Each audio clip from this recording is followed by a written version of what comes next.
my Gucci on. I could wear my Louis Vuitton. Hi everyone, I am Stella Eveluya, a volunteer from the Friends of Animal Society or FAS.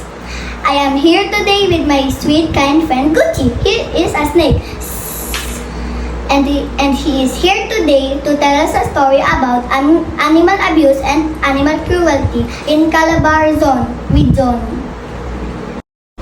But before we start, I would like to thank you all for buying our tickets. The Friends of Animal Society sell 10 tickets to the community and only 1 ticket left. So 10 tickets minus 1 ticket equals 9. We sold 9 tickets overall. Yahoo!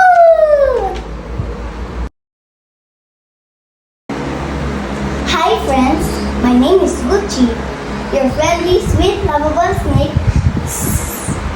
I have 4 family members.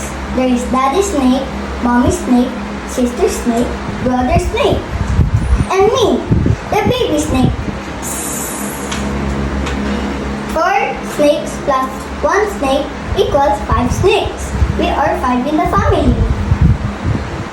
The bad guys haunted all my family members, and I'm the only one left.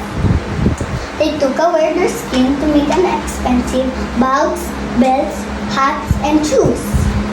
It is so heartbreaking. Hoo. I miss my family. Hoo. I will teach you how to take care and protect the animals. Number 1, give them a place to stay. Number 2, feed them healthy food. Number 3, they have enough water to drink. Number 4, give them a bath. Number 5, make them feel loved and accepted. I pray that all the people on the world will stop killing and abusing snakes, and all the animals in the world. Animals have rights to live free from pain and abuse. Please stop animal cruelty. And I thank you. Bye!